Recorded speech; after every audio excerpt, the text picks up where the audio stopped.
충분히. 이렇게 해야지 원하면 아, 그런 앱이 있네요. 통독. 예. 그거 좀 천천히 해주는 속도 조절 되는 것도 있던데요. 전체 정독도 있고 속도 있고 네. 다 있어요. 옛날에 대학생 때 그 노우호 목사님 에스라 하우스 이런 거 조병호 목사님 통성경 이거 되게 좋아했는데 이해실 사모님 그 성경이 읽어지네. 그럼 한 번쯤은 필요하더라고요. 왜냐하면 이게 처음부터 끝까지 한번 딱 뚫어놓으면 편하잖아요. 전후관계 이런 게 역사 순서대로 오는. 그 하루에 20장을 읽으니까 공부하는데 딱 60일 2달 걸리대.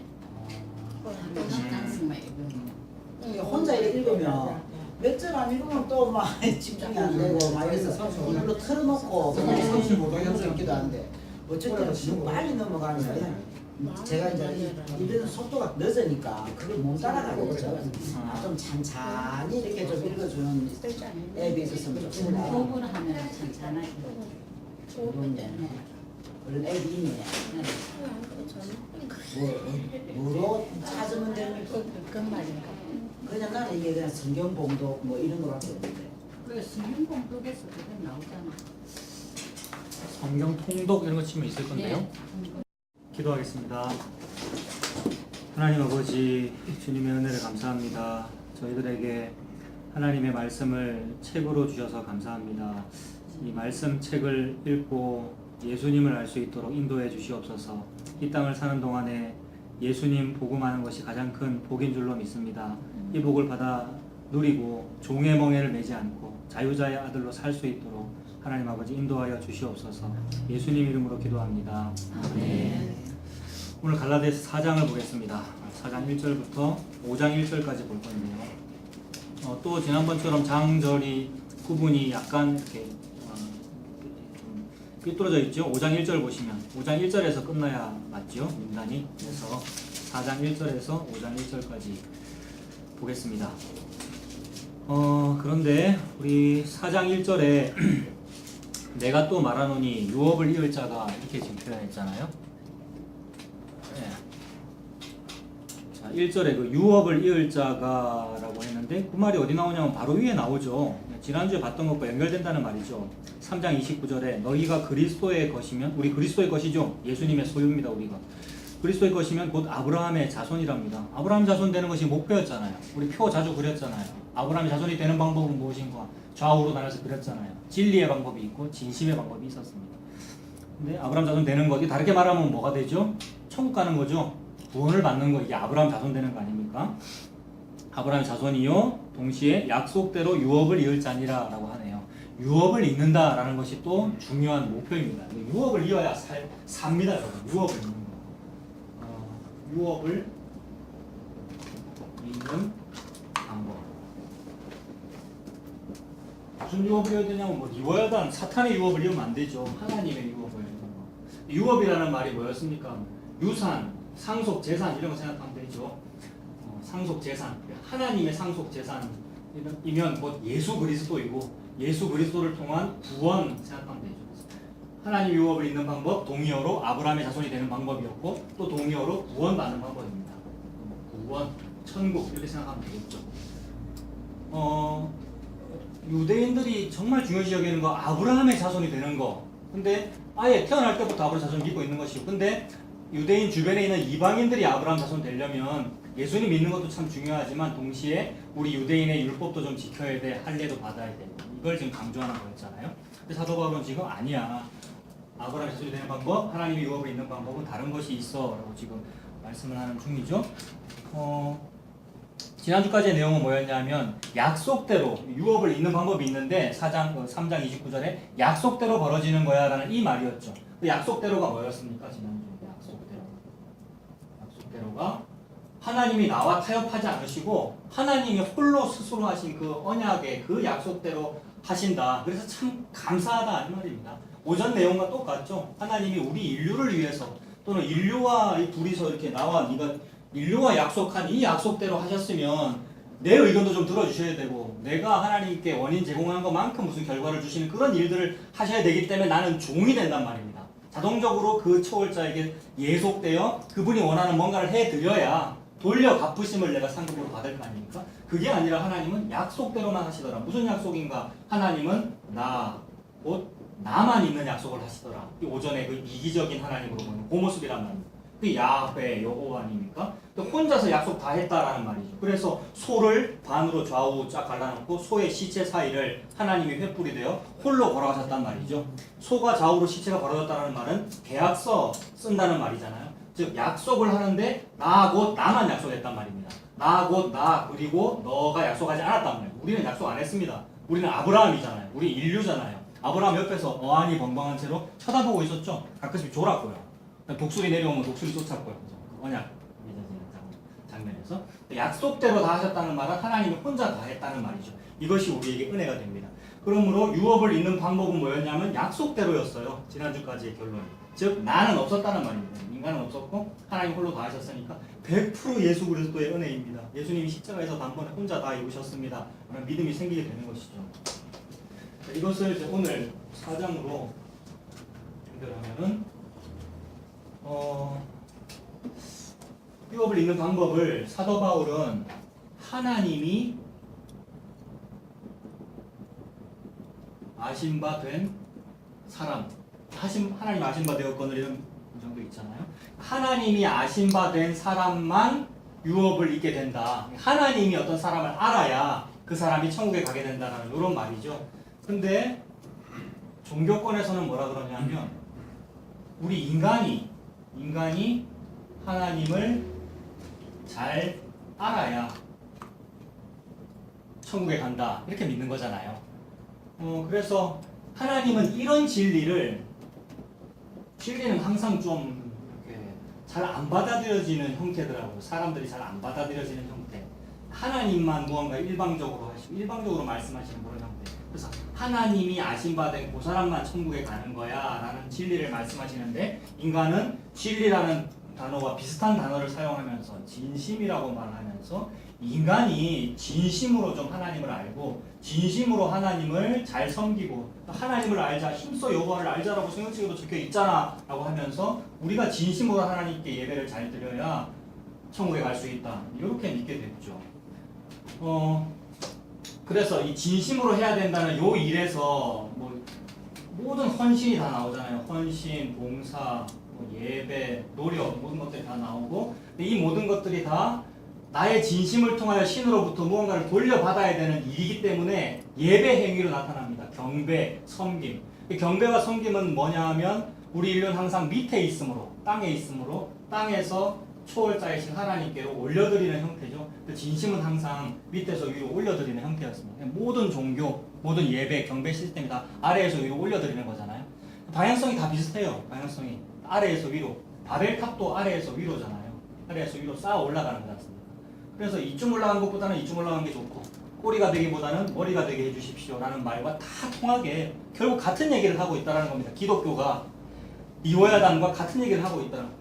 제일 높이 올라가서 여기가 뭐 하버드 대학교 수석 합격이라고 칩시다. 1등이잖아요. 1등 하고 나서 1등 비결은 제가 어릴 때부터 예수 믿었고요. 교회를 잘 다녔더니 제가 하버드에 합격하게 되었습니다. 라고 얘기를 하면 더 많은 사람들이 예수님을 잘 믿게 되지 않겠는가라고 하는 굉장히 솔깃한 이야기란 말입니다.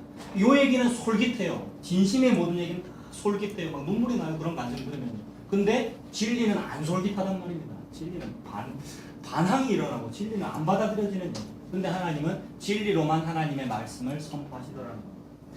이것은 진심으로 주어져서 무언가 우리를 억압하는 것 같지 않고 뭔가 좋은 거 같고 진심은 좋은 거잖아요. 정직한 건 좋은 거고 진심은 좋은 거잖아요. 좋은 거로 느껴지기에 우리가 우리를 억압하지 않는 것 같은데 이상하게도 이것이 우리를 억압합니다. 이상하게도 억압하게 돼요. 진심으로 하나님을 잘 섬겨라 하면은 그런 어떤 설교를 듣고 저 성도가 진심으로 하나님을 잘 섬기고 있으면 옆에 있는 사람은 억압이 돼요. 왜 그럴까요? 신경 안 쓰면 되는데 이상하게 억압이 돼요. 주보에 어떤 성도의 그런 사례가 소개되면 나는 함께 즐거워하거나 이러면 되는데 괜히 억압이 되고 신경 쓰면 왜 신경 씁니까? 나는 신경 쓰는데 이상하게 억압이 돼요. 이게 종의 멍입니다. 종의 멍. 우리 화목교회의 콧돌의 전문가이신 박기석 집사님 멍이 뭡니까? 멍이 아시잖아요. 코였어? 네. 소가 소일 때는 네. 왕난이는 뛰어다니거든. 예. 소가 어느 정도 크면은 이제 통제가 안 되니까 네. 이거 콧대를 예. 아, 꼽아가지고 네. 코를 꼽아보면 소가 네. 지 마음대로 못하죠. 사람이 끌고 가서. 그게 콧뚜레고 네. 멍에는 어깨는 네, 뭐 수레 같은 거 끌고. 그러니까 짐을 끌기 위한 것이고 짐 덩어리죠, 그죠? 족쇄. 이상하게 이런 것들이 헌신 봉사라든지 진심이라든지 이런 것들이 이상하게 우리에게 강요가 되고 억압이 되어서 평생 우리를 얽어매잖아요. 평생 종로로 탑니다, 이상하게. 근데 기독교는 그거 아니잖아요. 기독교는 해방을 준다 그랬고 자유를 준다 그랬는데 기독교도 우리에게 이걸 주더라고요.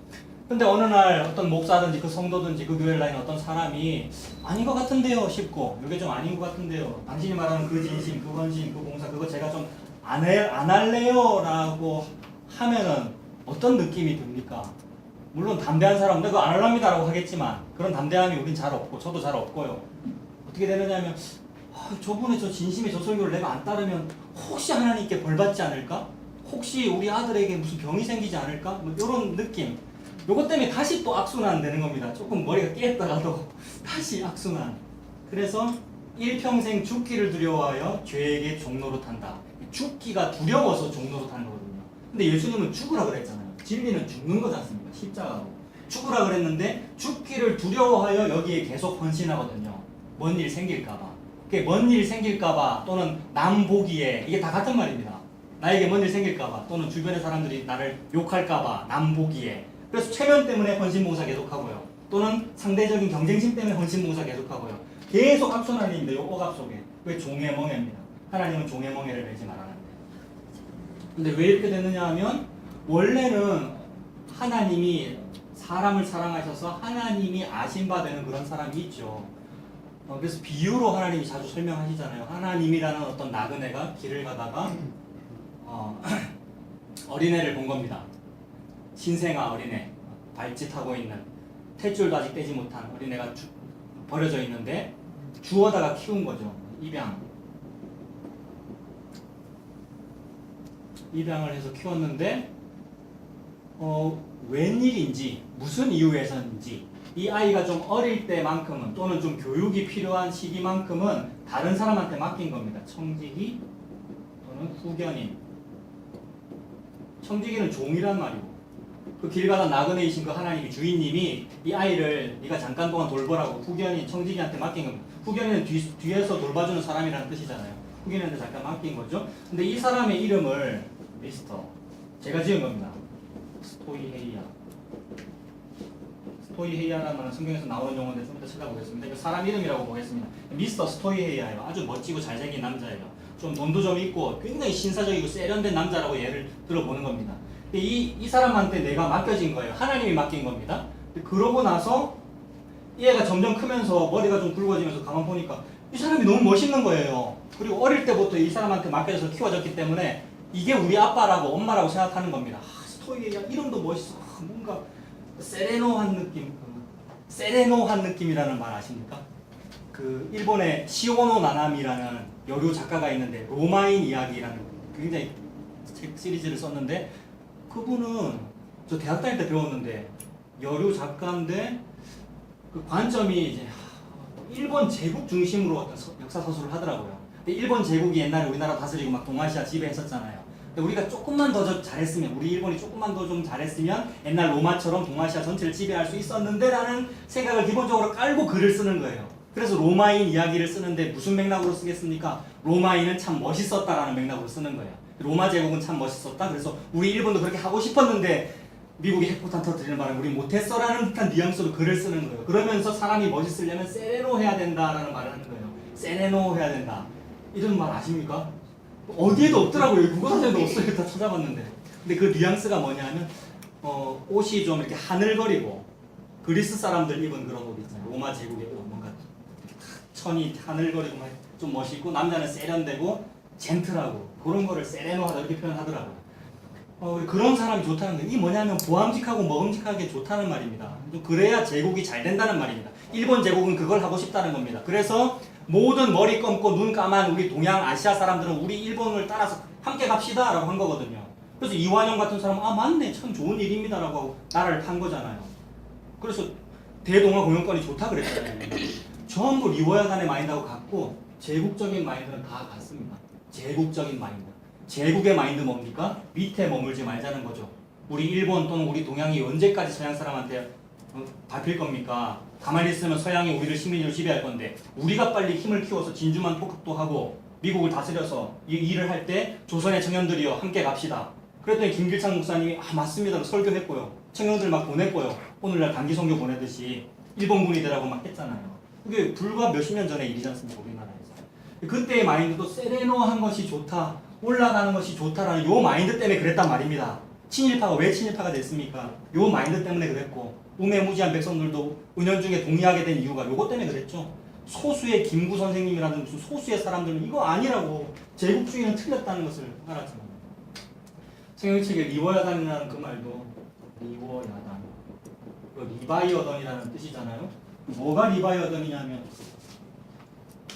리바이어던이라는 토마스 홉스라는 철학자가 쓴 책인데 국가라는 이름의 괴물이래요. 국가가 성경책에 리워야단인 거예요, 여러분. 우리 애국심 가져야 되죠. 당연히 태극기를 사랑해야 되고요. 저는 6월 6일 현충일 되면 태극기 보면 눈물 나고 그렇다니까요. 저는 진짜 북한을 사랑합니다, 우리나라를.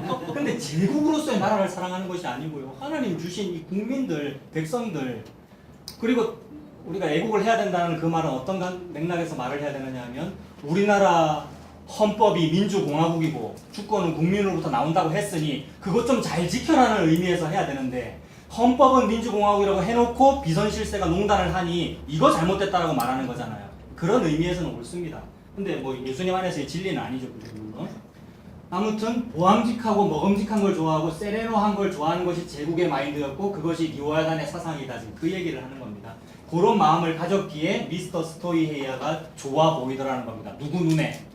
입양받은 요 아이 눈에. 근데 하나님 지금 무슨 말씀하시는 거냐면 우리가 입양된 요 아이였어라는 말입니다. 근데 어릴 때부터 갓난아기 때부터 이 스토이헤이아 밑에서 살았기 때문에 성인이 되었어도 당연히 이게 부모님인 줄 알았어요. 근데 스토이헤이아는 뭐냐 하면 가치관 이렇게 볼 수 있죠. 가치관, 아니면 우주관. 어릴 때부터 당연히 그게 옳은 줄로 알고 컸기 때문에 성인이 되어서도 요 가치관이 잘 안 바뀐단 말입니다. 어릴 때부터 스토이헤이아라고 하는 요 가치관이 맞다고 생각하면서 자랐기 때문에. 그래서 모태신앙일수록 어릴 때부터 교회 오래 다닌 사람일수록 교회가 맞다고 생각하잖아요. 교회의 논리, 헌신봉사라고 하는 진심의 요 논리가 맞다고 생각한다는 거예요. 예배하는 자는 신령과 진정으로 예배드려야 된다고 할 때 그 신령과 진정도 진심으로 해석하잖아요. 신령으로 예배드려라, 진정으로 예배드려라 이 말을 진심으로 예배드려라고 해석하잖아요. 근데 신령과 진정은 진리를 말하죠. 여러분. 진리로 예배드려라 이 말인데 진심으로 예배드려라가 됐으니 정반대말을 한 거란 말입니다. 그래서 스토이헤이아한테 그렇게 잡혀 있더라는 거예요. 이런 가치관은 모든 사람한테 다 있더라고요. 저에게도 당연히 있고요. 그렇다면 저는 이제 요걸 깨달았으니까 제 자식들한테는 안 해야 될 텐데 제가 안 할까요, 여러분? 제 자식들한테 밥 먹을 때마다 니 이거 잘 먹어야 오늘 이마트에서 장난감 사준다 그렇게 했단 말이에요. 이런 모든 가치관이 전부 인과율이더라고요. 네가 잘해야 내가 너한테 상급을 준다. 다 같더라고요. 근데 또 안 할 수 있습니까? 현실적으로. 어쩔 수 없이 우리는 땅에 사는 동안 우리는 요 스토이헤이아 밑에서 사는구나. 그러니 이것은 어쩔 수 없다라는 말과 동시에 비극을 느끼게 되는 거예요. 비참함을요. 어쩔 수 없기 때문에 오호라 나는 곤고한 사람이로다. 이 사망의 몸에서 누가 나를 건져내랴. 이 말이 나는 죽었다 깨나도 종의 멍에를 못 벗어나는구나. 내 힘으로는 이 말이잖아요. 이게 세월호에 갇힌 상태잖아요, 여러분. 물 아래에 갇힌 상태입니다. 그 비극을 막 떠올려야 돼요. 그 수많은 아이들이 세월호 속에 갇혀가지고요. 좀 가만히 있으라 해도 가만히 있으면 안 되고 나와야 되는데 맞는 줄 알고 그게 바른 가치관이잖아요. 방송에서 가만히 있으라고 하면 가만히 있어야 된다. 이게 바른 가치관이잖아요. 가치관대로 그대로 했단 말입니다. 근데 배는 뒤집어졌고요. 배가 뒤집어지면 왜 못 나옵니까? 저게 출구인데 뒤집어지면 출구 방향이 반대로 돼버리고 걸어갈 수가 없고 기어갈 수가 없고 수영도 못하고 물은 밀려 들어오고 죽은 거 아닙니까? 비참함이죠. 물에 의해서 죽는다. 이게 지옥을 상징하잖아요. 아랫물, 물 아래. 종의 멍에 어떻게도 나갈 수가 없는데 세상에 하나님이 손을 뻗어 갇혀있는 그 우리를 구원했다는 거죠. 이게 갈릴리 바다에 빠진 베드로 건져 올리는 거잖아요. 예수님이. 예수님은 수면 위에 운행하시니까요. 창세기 1장에 나오는 그 하나님이 예수님이니까요. 수면 위에서 세월호 속에 갇혀있는 나를 확 건져 올린 겁니다. 이게 구원이죠. 그래서 그걸 모르고 이제 뭐 그게 좋다는 거예요. 세월호 속에 갇혀 있는 것이 괜찮다는 거예요. 왜냐하면 난 가치관 잘 지키고 있으니까. 가만히 있으라 그래서 나 지금 가만히 있는 중이니까. 기존 기독교에 대해서 반항하지 말라고 했으니 가치관 잘 지키고 있는 겁니다. 근데 이것이 이제 깨어질 때가 있는데 그 깨어지는 그 이제 고통, 그 충격은 그런 거더라고요. 입양 이거 진짜 이것도 입양된 거잖아요. 입양된 아이가 한 뭐 20대 청년이 되어서 부모님이 부르는 거죠. 사실은 네가 내 아들이 아니고 옛날에 20년 전에 어느 골목에서 내가 이렇게 주웠는데 네 부모는 기록을 찾아본 고아원 기록에 보니까 저분이더라. 이렇게 했을 때의 충격. 지금까지 알았던 부모가 내 부모가 아니구나 하는 그 충격. 이게 이제 복음 알았을 때의 충격이더라고요. 그리고 저같이 고신을 사랑하고 장로교회를 사랑하고 튤립을 사랑하는 사람일수록 그런 게 좀 큰 것 같더라고요. 너무 사랑했는데 물론 사랑할 만한 점이 많이 있습니다. 신사참배 반대하고 얼마나 멋있어요. 근데 다가 아니구나. 무언가 가려진, 무언가 속이고 있는 스토이헤이아적인 요소가 너무 많구나 하는 걸 알았을 때 버리고 싶단 말입니다. 이거 아니었어. 진짜 부모가 다른 데 계셨어. 진짜 부모 누구냐면 처음에 입양하신 그분입니다. 내가 버려져 있었는데 처음에 입양하신 그분 하나님. 그 맥락에서 여기 한번 보겠습니다. 갈라디아서 4장을 4장 1절에 내가 또 말하노니 유업을 이을 자가, 이 유업 이을 자라는 말은 바로 위에 있는 거죠. 약속대로 유업을 이을 자, 우리 말하는 거죠. 사람들은 지금 할례 받아서 유업을 이으려고 하고 있는데 아니, 할례 안 하고 유업 있는 거야 라는 그 사람들. 유업을 이을 자가 원래는 모든 것의 주인이지만 어렸을 동안에는 종과 다름이 없어가지고 그 아버지가 정한 때까지 어디에 둡니까? 후견인과 청지기 아래에 둡니다. 교육시킨이라고 그러는 거죠. 이와 같이 우리도 어렸을 때는 이 세상의 초등학문 아래에 있어서 종노릇을 합니다. 그죠? 우리 어릴 때 다 그랬습니다. 나이가 어릴 때도 그랬고 신앙이 어릴 때도 그랬고요. 옛날에 우리 다 그랬습니다. 그 초등학문이라는 말 숫자 붙어 있고 뭡니까? 스토이헤이아죠. 헬라 말이라 돼 있네요. 헬 그리스 말인데 스토이헤이아라는 말인데 그 뜻이 뭐랍니까? 우주관 또는 운명론입니다. 모든 사람에게 다 우주를 바라보는 가치관이 있잖아요. 가치관. 그 가치관 아까 그겁니다. 어떻게 형성되느냐면 보통 어릴 때 부모님으로부터 우리는 형성되죠. 그래서 어떤 행동을 했을 때 때리면은 그 행동을 안 해야 되고요. 맛있는 걸 주면은 그 행동을 해야 되고요. 그래서 맛있는 걸 받으려면 이런 행동을 해야 되는구나라는 가치관이 형성된단 말입니다. 게다가 내가 받은 상보다 옆에 있는 친구가 더 많이 받으면 경쟁심 느끼고요. 그래서 저것보다 더 많이 하고 싶고요. 이게 전부 상대평가고 인과율의 가치관이라는 겁니다. 이 스토이헤이아 아래 우리가 다 형성되죠. 그 안에 종노릇을 하게 됩니다. 그래서 4장 3절에 그 초등학문 아래에 있어서 종노릇 하였더니 때가 참에 하나님이 그 아들을 보내사 여자에게서 나게 하시고, 하나님이 보낸 그 아들이 누굽니까? 예수님이죠. 예수님을 여자 아래에서 나게 하시네요. 여자의 후손으로 마리아에게서 나게 하시고 율법 아래에도 나게 하시네요. 우리 예수님 뭔가 좀 율법을 초월하셔서 나시면 좋을 것 같은데, 그래야 메시아 같고 하나님 같은데, 그게 아니라 하나님이 예수님을 우리와 똑같이 율법 아래에 나게 하셨네요. 율법을 잘 지켜야 되는 사람으로 나게 하셨네요. 그 말은 우리와 똑같이 나게 하셨다는 말이죠. 이게 뭡니까 여러분? 방향이 우리는 아래에서 위로 뭔가를 하려고 그러는데 하나님은 위에서 아래로 뭔가를 하시더라는 거죠. 그래서 하나님 자기 자신이신 예수님을 우리와 똑같은 모양으로 밑으로 내렸다는 말이죠. 그게 성육신 아닙니까? 율법 아래에 나게 하셨다는 말도 우리가 율법 아래에 있으니 예수님도 똑같이 우리처럼 율법 아래에 나게 하셔서 예수님이야말로 율법을 다 지키는 모습을 보게 함으로써 우리로 하여금 부끄러움도 느끼고요. 저분은 다 지켰다는 부끄러움도 느끼고, 동시에 나는 하나도 못 지키는데 저분은 다 지켰으니 내가 살 수 있는 유일한 방법은 저분 믿는 것밖에 없구나 하는 걸 알으라고 예수님은 똑같이 율법 아래 나게 하신 거죠. 게다가 내가 원래는 율법 아래에서 율법을 다 지켜야 살 수 있는 법이거늘 나는 못했으나 예수님이 다 함으로써 대신 해주시는 거죠. 예수님께서. 그런 의미로 예수님께서 율법 아래 나셨습니다. 4장 4절 뒷부분, 율법 아래 나게 하신 것은 율법 아래에 있는 자들을 속량하시려고 하시고 우리로 아들의 명분을 얻게 하려 하십니다. 아들의 명분을 얻게 하신다라는 말은 아들 아니란 말이잖아요. 우리는 아들 딸이 아닙니다. 그래서 호세아의 아들 딸 이름이 그거잖아요. 로암미 로루하마. 로라는 말이 붙으면 낫이라는 말이고 아니라는 말이거든요. 아들 아니다, 백성 아니다라는 말인데 나중에 로자를 떼버리시거든요. 하나님께서. 그 말은 아들 아닌데 아들로 간주해준다 라는 말은 입양했다는 말입니다. 우리는 하나님의 아들, 딸이 아니죠. 하나님은 나 곧 납니다. 하나님만 하나님이시고 하나님만 하나님 아들이란 말이에요. 그러니까 예수님이 하나님 아들이죠. 우리는 하나님 아들, 딸 아닙니다. 그러니까 지옥 가도 손해보는 겁니까? 안 보는 겁니까? 아무것도 아닌 거죠. 아무것도 아닌 거죠. 천국 가면 너무나 감사한 거고. 그래서 무슨 내가 뭘 많이 했다고, 내가 이런 걸 많이 했으니까 나 천국 가는 거 맞잖아요 라는 말을 못 하는 겁니다. 근데 불안한 어떤 분들, 저의 가족들도 그렇습니다. 불안한 어떤 분들이 저의 이런 말을 들으면 이제 불안하죠. 괜히 기분 나쁘고요. 지옥 가야 될 것 같고. 그러니까 아니야, 나는 옛날에 니 태어나기 전부터 나 이런 거 했고, 나 원래부터 이런 거 했었고 했기 때문에 나 천국 가는 것 같은데 라고 말을 해요. 천국 가는 것 같은데라는 그 근거를 어디서 받는 거냐면 자기가 한 일, 진심으로 하나님께 무언가를 한 걸 가지고 천국 갈 근거를 삼으니 너무 흔들리는 갈대란 말입니다. 훅 불면 날아갈 겁니다. 그럼 불쌍한 상태죠. 아들로 간주했다라는 말을 볼 때 입양받은 것이 맞구나 느낄 수 있습니다. 입양되는 이 장면이 에스겔 16장에 나오죠. 이거는 볼 때마다 너무 드라마틱하고요. 의미가 있는데 저 자주 보는데 여러분 한번 보십시오.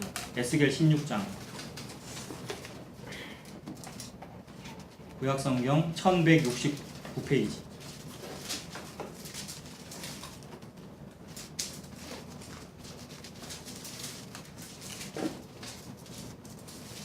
입양되는 장면이 나오죠. 1169페이지 에스겔 16장입니다.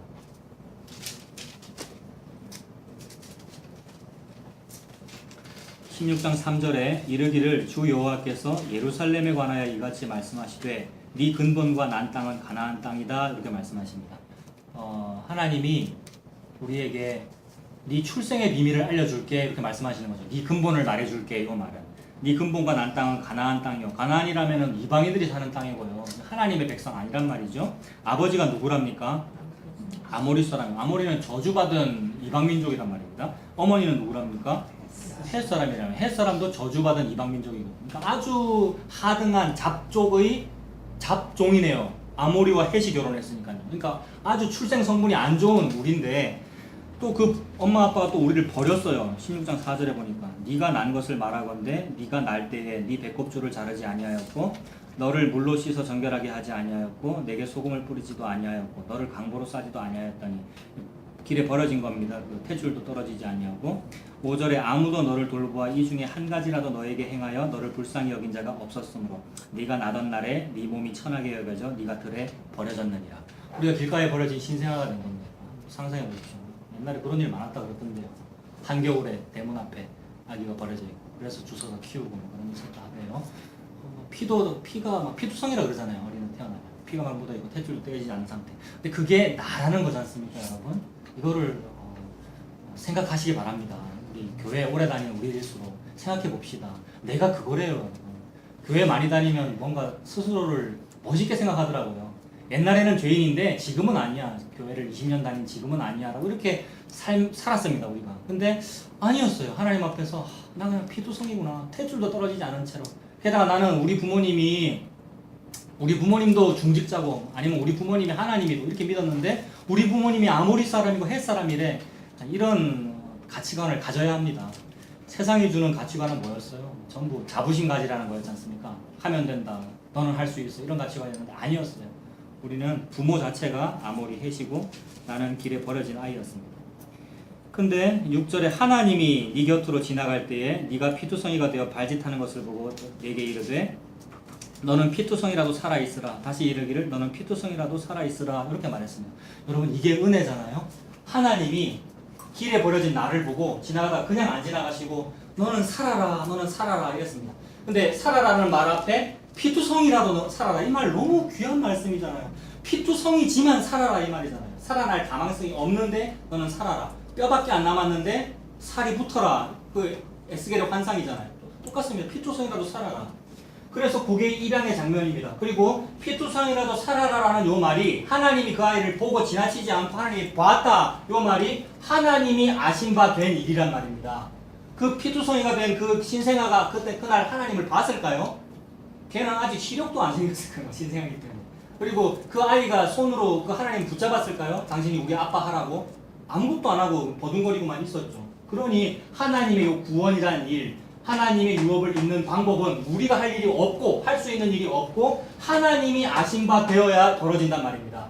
그래서 하나님이 아신 바 됐네요. 감지덕지하게도 나는 바둥거리고 있는데 탯줄 달고, 근데 하나님이 지나가다가 태초성이라도 살아라. 너 부모가 니를 버렸구나. 내가 네 아빠 되어줄게 했단 말입니다.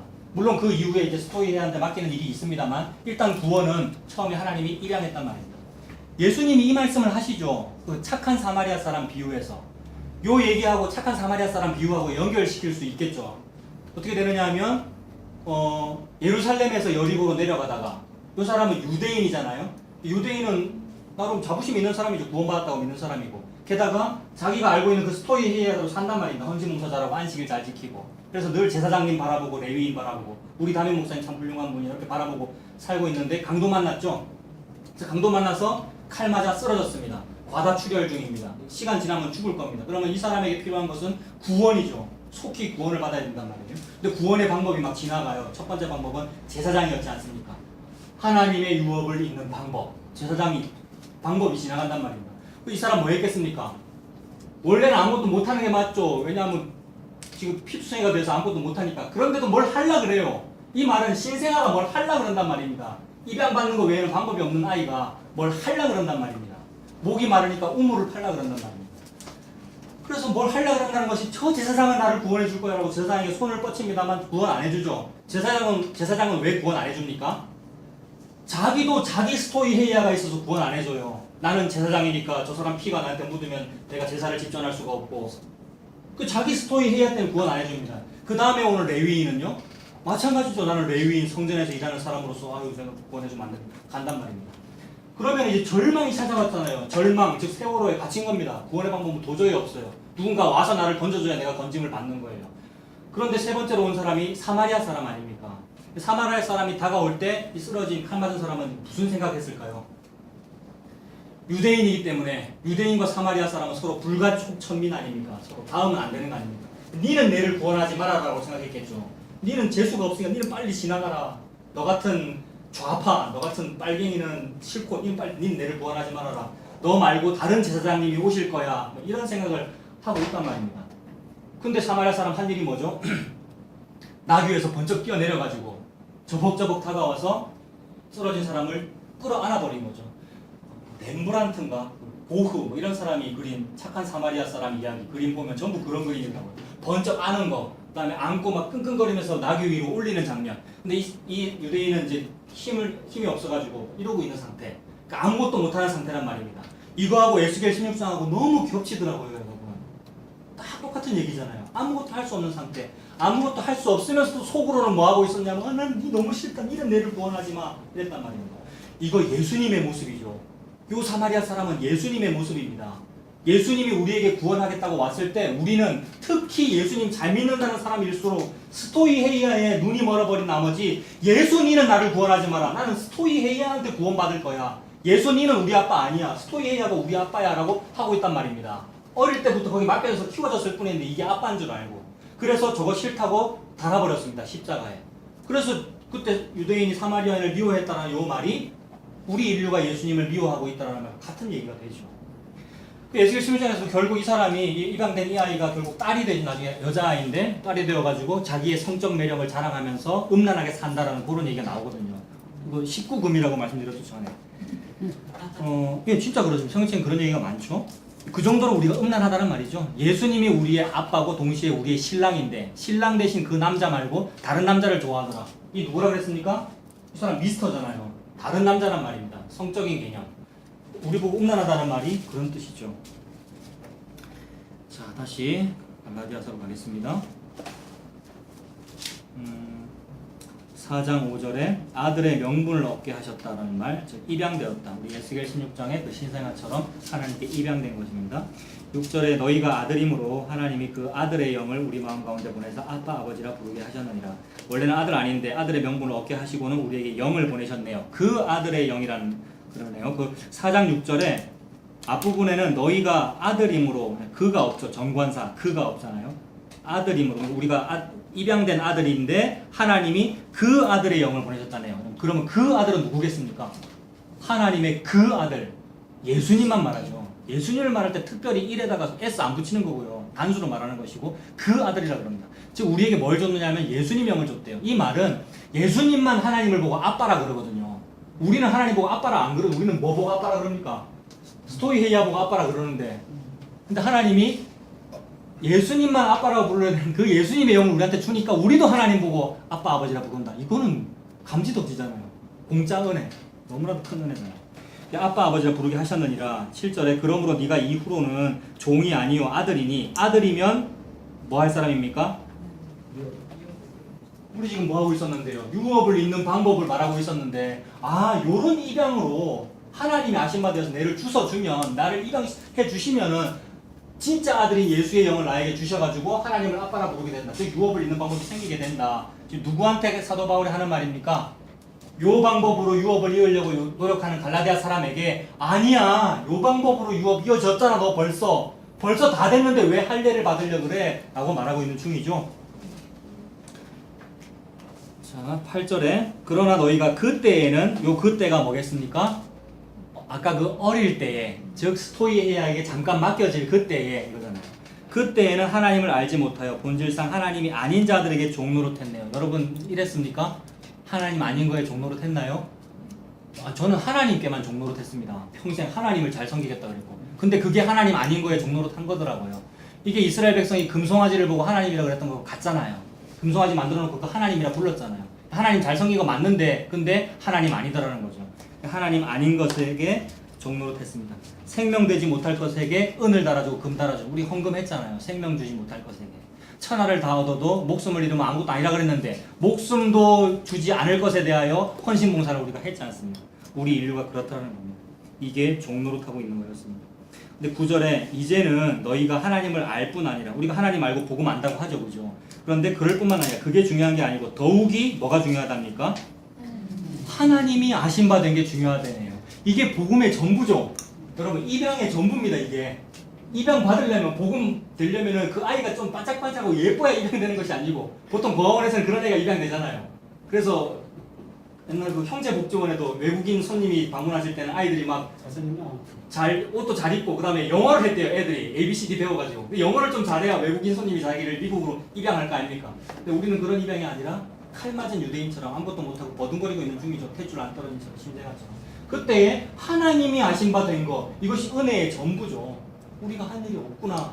우리가 한 일이 없구나에 감격하고 있는데 감히 옆에서 담을 허무는 여우처럼 가만히 들어오는 외부인처럼 침략자처럼 뭐라 그러냐면 어디 공짜로 은혜를 받으려고 그래. 아무것도 안 해도 된다고? 11조도 안 해도 된다고? 뭐 헌금을 안 해도 된다고? 라는 이런 말들을 하는 겁니다. 여러분 우리 주변에서 그 은혜를 지금 모르는 상태에서 맞는 말 하니라고 지금 그러고 있는 거예요.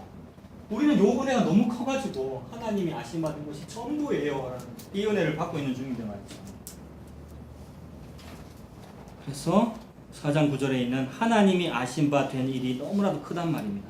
하나님이 아심 바 된 거 이게 뭡니까? 우리가 행위로 하나님을 위해서 무언가를 해야 되는 것이 아니다라는 이 말이죠. 근데 그러나 하나님이 아신 바 된 요 일에 관하여 일하는 걸 보고 하나님은 일이라 그래요. 여러분. 이거 이해되시죠? 뭔가 일을 해야 되잖아요. 우리가 선한 일을 하라 그랬지 않습니까? 예수님 믿는 게 일이니까 이거 마찬가지입니다. 하나님이 아신 바 된 그 일을 하니라고 막 땀이 납니다. 솔직히 일을 하니라고. 이게 일이기 때문에. 그래서 빌립보서 3장 12절 볼까요? 빌립보서 3장 12절 빌립보서 3장 12절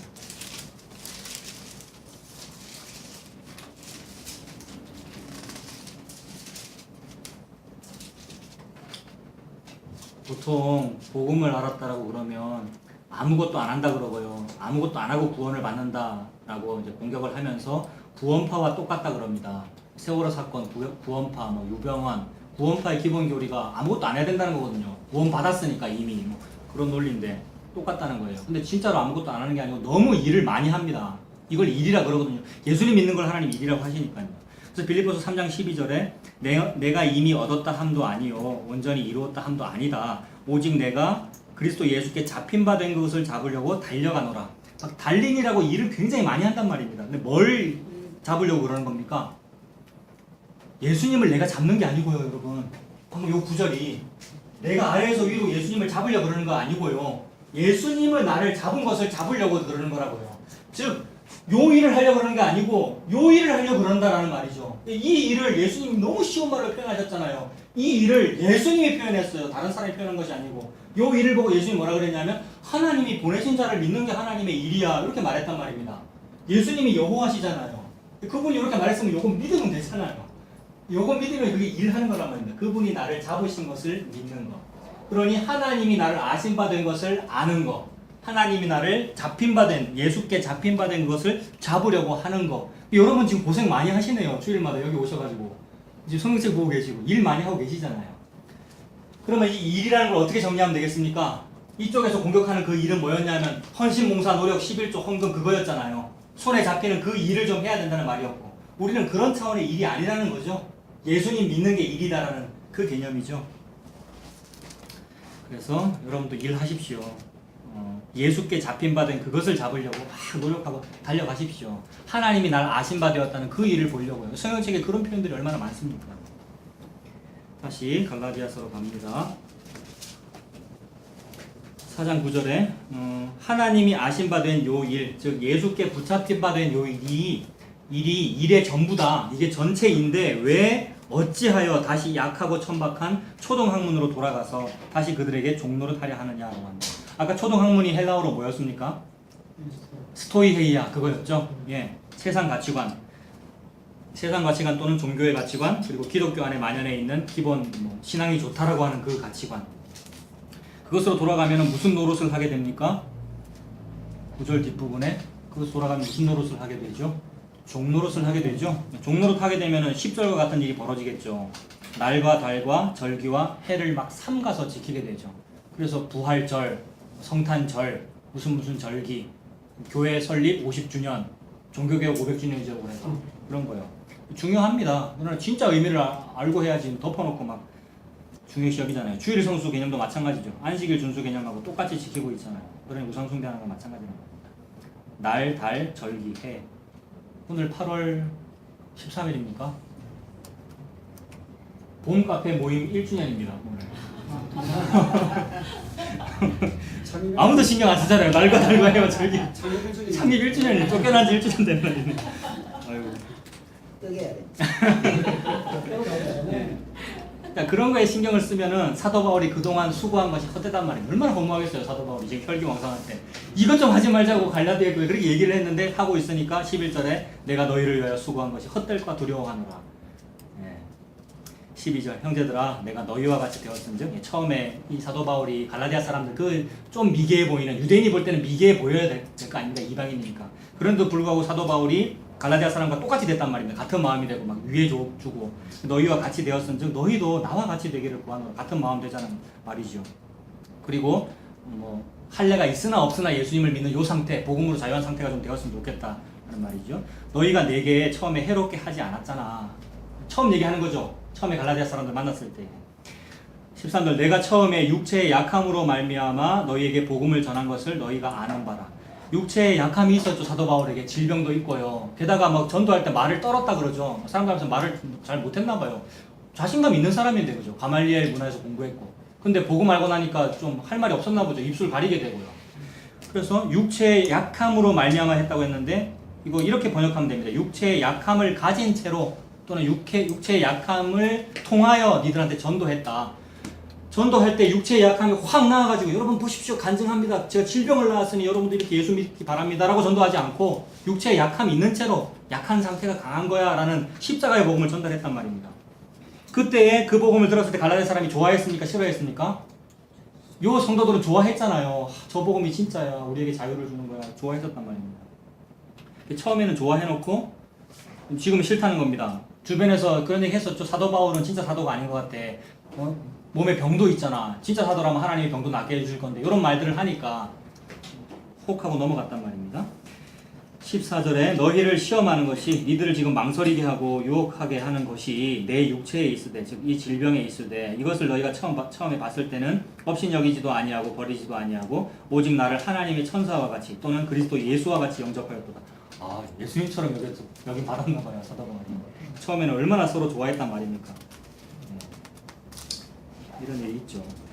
15절 너희의 복이 지금 어디 있느냐 내가 너희에게 증언하노니 니들이 할 수만 있었다면 그때 눈이라도 빼서 내게 주었으리라. 이 정도로 좋아해놓고는 지금은 싫다라는 거죠. 그런즉 내가 너희에게 참된 말을 했기 때문에 지금 나를 미워하는 것이냐. 그들은 누굽니까? 스토이헤아를 가르치고 있는 크리스찬들이죠. 거짓 지도자들인데 크리스찬들입니다. 그죠? 유대인 기독교인들 헌신 봉사하라는 말이고 율법 지키라고 가르치는 이 사람들. 그들이 너희에 대해 그렇게 가르쳐주고 얘기해주고 열심 내는 것은 좋은 뜻이 아니요 오직 너희를 뭐 하려고 그러는 겁니까? 이간시킵니다. 이간시키고자 안 해도 이간이 됩니다. 왜냐하면 아까 그 억압 이 사람이 좀 잘하면 이 사람이 질투하는 그 일이 벌어지거든요. 스토이헤아를 가르치면.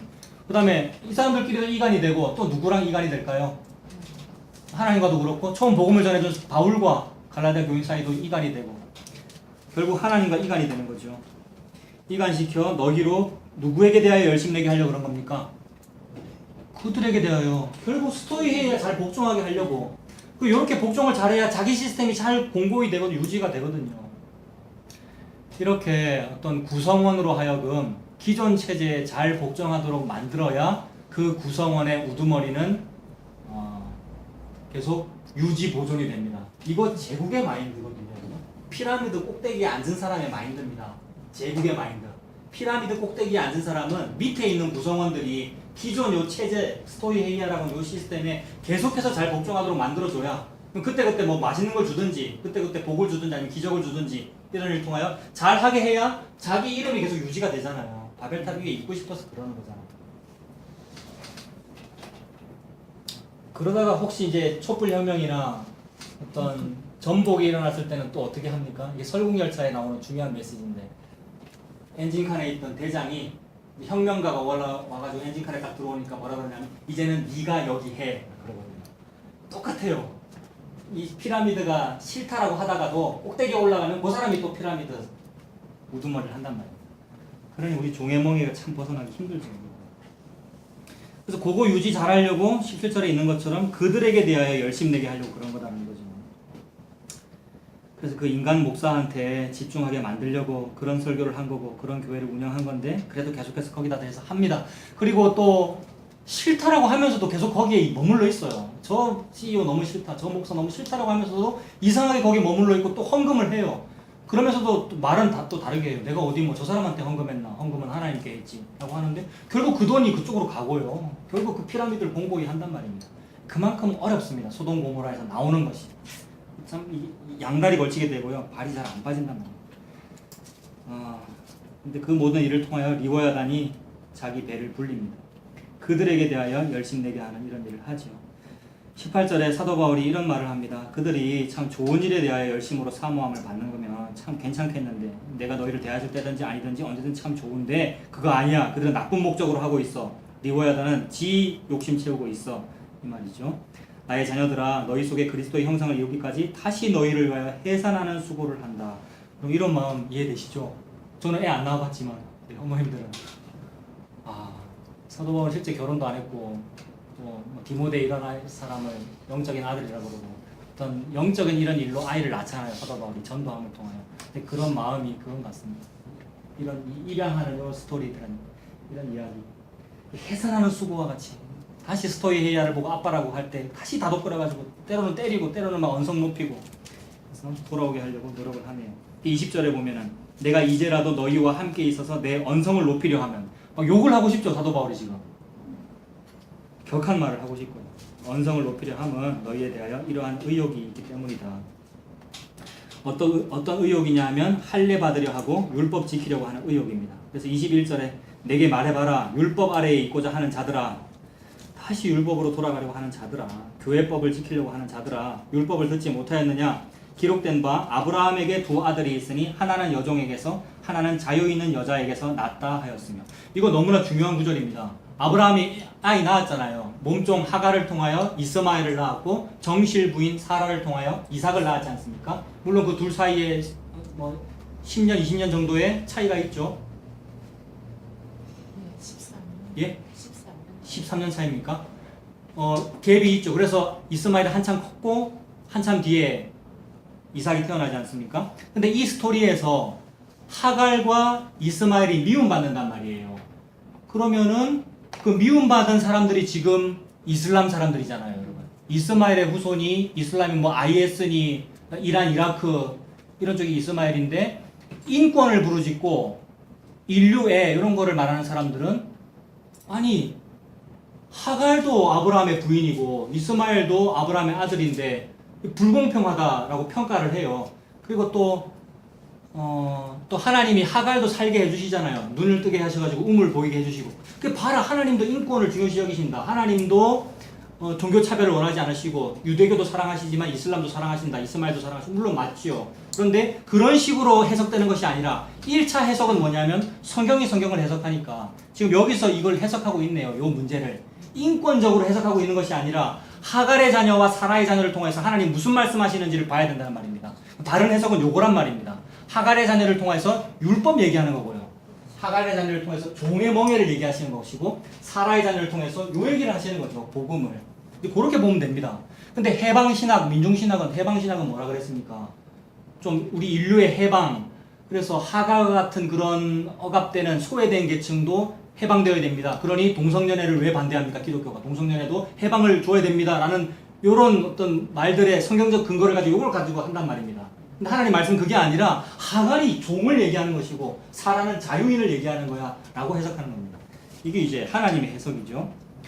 그래서 23절을 보면 여종에게서는 육체를 따라 낳고 자유 있는 여자에게서는 약속으로 말미암았느니라 라고 할 때 요 약속이 소 반으로 잘랐을 때 횃불 언약 그 약속이고요. 즉 아브라함이 아무것도 한 것이 없이 받는 요 입양과 요 구원을 말하는 것. 이걸 보고 자유라고 그러고요. 여기에 왜 자유가 있습니까? 해야 될 일이 없으니까 자유가 있습니다. 해야 될 일이 있으면 억압이 있는데 해야 될 일이 없으니까 할 수가 없으니까 자유가 있습니다. 아들로서의 누림이 있죠. 그래서 그것이 사라에서 난 것이고요. 하갈에서 난 것은 육체를 따라 났다라는 거죠. 아브라함이 꽤나 육체에 힘이 있을 때 낳은 거잖아요. 정력이 있을 때. 근데 이삭은 아내도 경수가 끊어졌고 나도 할아버지가 되고 도저히 낳을 수 없는데 낳았다는 것이 또 육체로 낳은 게 아니죠. 하나님의 능력으로 낳았으니까요. 그래서 약속으로 태어났다는 말이죠. 24절에 이렇게 해석하네요. 이것이 비유다. 이렇게 말합니다. 이건 비유야. 인류의 해방신학자들이 말하는 그 해석이 옳은 것이 아니고 이 비유가 옳아 이렇게 말하는 겁니다. 이것은 비유니 이 여자들은 두 언약이다. 하나는 신의 산으로부터 종을 낳은 자니 뭡니까? 하갈이고요. 이 하갈은 아라비아에 있는 신의 산으로서 지금 있는 예루살렘과 같은 곳이다. 신의 산 이러면 모세가 상징되고요. 십계명 두 돌판이 주어진 자리고요. 눈에 보이는 거지 않습니까? 손으로 만져지고 막 구름도 보이고 하나님이 막 임하셔가지고 말씀하시고 백성들은 막 두려워 떨고 모세가 올라가지고 두 돌판을 받아내는, 즉 하나님이 뭔가 소리와 만져짐으로 느껴지는 상태의 종교적인 무슨 굉장히 광활한 만져지는 종교적인 시스템을 말한단 말입니다. 신의 산. 그래서 그 시스템을 그대로 가져온 게 유대인의 예루살렘이죠. 시온 성전산. 그래서 예루살렘 산에다가 건물을 세우고 싶잖아요, 유대인은요. 그게 오전에 말했던 네가 나를 위해서 집을 짓는 것이 아니고 내가 너를 위해서 집을 짓는 것이다. 요 말에 반대되는 행위를 한단 말입니다. 하갈의 해방이나 하갈을 중심으로 하는 그 사상은 뭐냐 하면 인과율이죠. 건물 세우자는 말이잖아요. 시온산 꼭대기에다 건물 세우자는 말이잖아요. 그래서 예수님을 믿는 12 제자조차도 예수님 보십시오. 이 예루살렘 성전을요. 우리가 지은 벽돌 건물입니다. 라고 하면서 얘기하셨을 때 예수님이 어떤 뉘앙스로 말씀하시면 그게 좋니? 그게 진짜 성전이니? 하는 말씀으로 그런 뉘앙스로 말씀하시는 거잖아요. 진짜 성전은 나고 너인데. 그래서 이 신의 산을 예루살렘과 같은 곳이라고 합니다. 사람들이 그렇게 집중하는 예루살렘, 율법 또는 할례. 근데 그건 뭐냐 하면 그가 그 자녀들과 더불어 종노릇하는 종이고 율법에 얽매인 것인데 그게 좋다는 거예요. 근데 26절 오직 위에 있는 예루살렘은 자유자니 곧 우리 어머니다. 어머니가 누구겠습니까? 아브라함의 부인 사라 말하는 거죠. 사라라는 말 자체가 열국의 엄이라는 뜻이잖아요. 우리가 다 그의 몸에서 태어난 거잖아요. 우리 어머니는 하갈이 아니고 사라란 말입니다. 그 말은 우리가 율법의 매일자가 아니고 뭐 하는 사람이란 말입니까? 자유자라는 말이죠. 우리는 자유자의 아들이다. 그래서 우리는 눈에 보이는 시내산 또는 시온산에 있는 그 예루살렘 성에 억압된 사람이 아니고 뭐에 우리가 예속된 사람입니까? 26절에 있는 위에 있는 예루살렘입니다. 이것이 신천지가 그토록 부르짖는 새 하늘과 새 땅이란 말이에요, 여러분. 신천지 같죠? 신천지 맨날 새 하늘과 새 땅이라잖아요. 그래서 신천지 아닙니까? 근데 말은 신천지라고 해놓고 그들이 말하는 신천지는 그거잖아요. 저들 막 이렇게 사각형 그려가지고 막 지파 배열하고 가운데 이만희가 있고 요걸 새 하늘과 새 땅이라잖아요. 근데 우리의 새 하늘과 새 땅은 위에 있는 눈에 보이지 않는 그게 이거죠. 26절에 있는 오직 위에 있는 예루살렘은 우리가 소속된 곳은 위에 있는 예루살렘입니다. 다들 족보 있는 분이시네요, 여러분들. 이 족보 어디 건지 아십니까? 마태복음 1장 1절 아브라함과 다윗의 자손 예수 그리스도의 세계. 예수님이 아들 안 낳고 딱 죽으셨는데 여러분 다 아들 딸 되셨잖아요. 어떻게 아들 딸 되셨어요? 그분 아들도 안 낳으셨는데 입양됐잖아요. 우리 신생아잖아요. 탯줄도 안 된 신생아. 마태복음에 입양됐습니다. 27절에 기록된 바 그러니까 기뻐해라. 잉태하지 못한 자야 기뻐해라. 그럽니다. 잉태한 자는 누군데요? 그러면 잉태한 자는 하갈이죠. 미리 일찌감치 잉태했잖아요. 근데 사라는 잉태 못했어요. 수십 년 동안. 할머니가 다 되도록 잉태하지 못한 자요. 그런데 즐거워해라. 왜냐? 아까 오전처럼 보수해 주실 것이니까. 막 사람들 놀리고 조소하고 아하 하는데 결국 승리는 너한테 있으니까. 이 말이죠. 그래서 잉태하지 못한 자여 즐거워해라. 산고를 모르는 자, 아직 애를 안 낳아봤기 때문에 산고를 모른단 말입니다. 산고를 모르는 자여 소리질러 외쳐라. 이는 홀로 사는 자의 자녀가 남편 있는 자의 자녀보다 많습니다. 진짜로 그렇습니까? 그 14만 4천이잖아요. 이 자녀의 숫자가요. 14만 4천 얼마나 많아요. 근데 그 동시대 시공간에는 항상 소수입니다, 여러분. 이 잉태하지 못한 자의 자녀가 항상 소수고 항상 박해받습니다.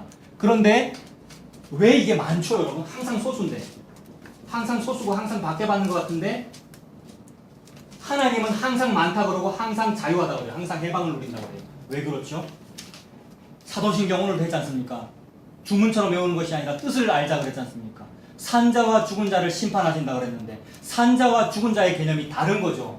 그래서 이 땅에서 다수라고 말하는 사람은 자기가 살았대요. 우리가 많아. 우리 교회의 성도 숫자가 많아. 우리의 인구조사를 해보니 우리 기독교 인구가 너무 많아 라고 하고 있는데 하나님이 볼 때는 수의 칠 가치가 어디 있느냐? 안 센단 말입니다. 안 세니까 그들이 소수죠. 근데 우리는 하나님이 다 세고 있어요. 태초부터 예수님 다시 오신 날까지 하나님 안에서 다 이루어졌고 다 세셨어요. 상징적인 숫자로는 14만 4천. 너무나도 많은 수를 말하는 거죠. 그래서 우리 눈에 볼 때는 제가 봐도 지금 몇 명 안 되네요. 요만큼밖에 안 되고. 근데 하나님은 어떻게 세느냐 하면 이것도 다 세시고요. 세시고 아담부터 예수님 다시 오실 때까지 모든 죽은 자, 무덤 속에 있는 자까지 다 세시잖아요. 그것이 산자와 죽은 자를 심판한다. 이미 죽어서 무덤 속에 있으나 살아있기 때문에 하나님 숫자 셋이죠. 그러니 다수잖아요. 그래서 사라의 자녀가 다수입니다.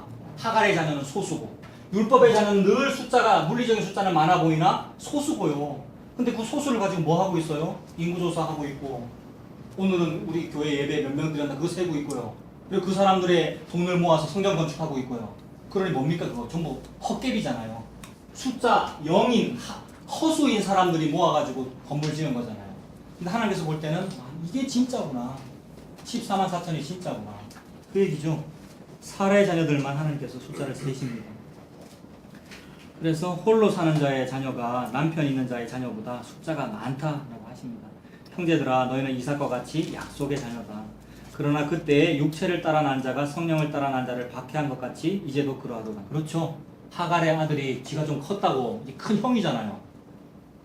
어린애 이삭을 막 놀리고 희롱했더니 사라가 기분 나빠서 막 삐지고 이랬잖아요. 그래서 남편 보고 내쫓으라고 하니까 내쫓잖아요. 그런 식으로 율법은 내쫓김을 받아야 합니다. 자유자의 아들이 상속자가 되는 것이고 우리 지금 뭐 하고 있습니까? 상속받는 거 하고 있잖아요. 율법을 잇는 방법 하고 있잖아요. 그래서 30절 그러나 성경이 무엇을 말하느냐? 여종과 그 아들 즉 하갈과 그 아들 이스마엘을 내쫓아라. 상속자가 아니다. 여종의 아들이 자유 있는 여자의 아들과 더불어 유업을 얻지 못하리라. 그런지 형제들아 우리는 여종의 자녀가 아니요 자유 있는 여자의 자녀니라. 그리스도께서 우리를 자유롭게 하려고 자유를 주셨으니 그러므로 굳건하게 서서 다시는 뭐 하지 말아라고요? 종의 멍에를 매지 마라. 예, 코트레 뒤에 종의 멍에를 매지 마라. 예, 옆 사람한테 괜히 상대적인 박탈감 느껴가지고 악인이 형통함을 막 부러워하고 할 필요가 없죠. 왜냐면 허수니까요. 숫자 제로. 하나님은 숫자를 세지 않으신다. 그래서 종의 멍에를 매지 않고 상대적인 박탈감 느낄 것도 없고 상대평가할 것도 없고요. 종의 멍에를 매지 않고 자유를 누리고 사시는 저와 여러분 되시길 바랍니다. 네. 기도하겠습니다. 하나님 아버지, 저희들에게 자유를 주셔서 감사합니다. 하나님께서 우리를 숫자를 세워주시는 그 은혜를 주셔서 감사합니다. 하나님 앞에 자유자로 또 아들로 간주되는 이 은혜, 이 자유를 누리면서 살 수 있도록, 안식할 수 있도록 하나님 아버지 인도하여 주시옵소서. 예수님의 이름으로 기도합니다. 아멘.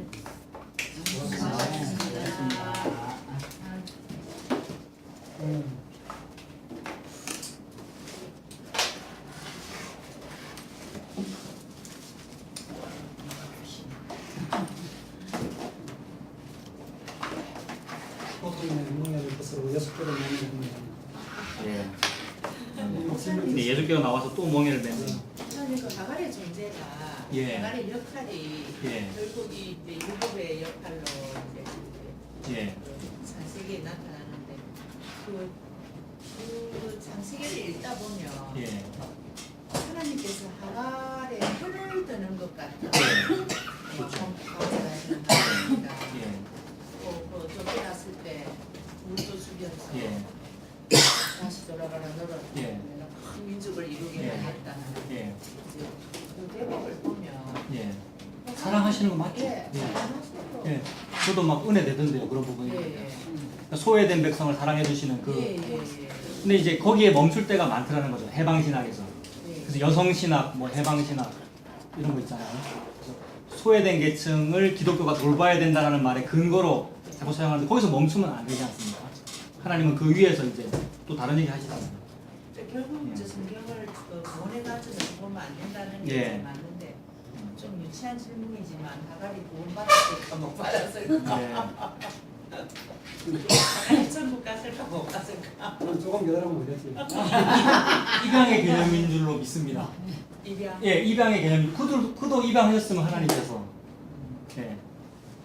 천만 그거부터 문제고. 그 다음에 이스라엘 왕들, 뭐 남북 왕조의 왕들도 악한 왕들 되게 많던데 예상외로 구원받은 사람이 예. 예, 그런 개념으로. 무조건 언약의 안에 있었기 때문에 예. 이제 하갈은 그러니까 상징으로는 율법을 말하죠. 예, 예, 그리고 사라가 자유를 말하고.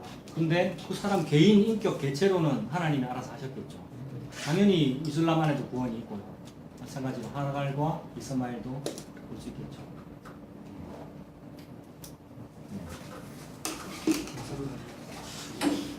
질문을 부담으로 이어서 우리가 더 배웁니다. 질문하셔야 됩니다. 예, 역할을 말씀하시는 것 같네요.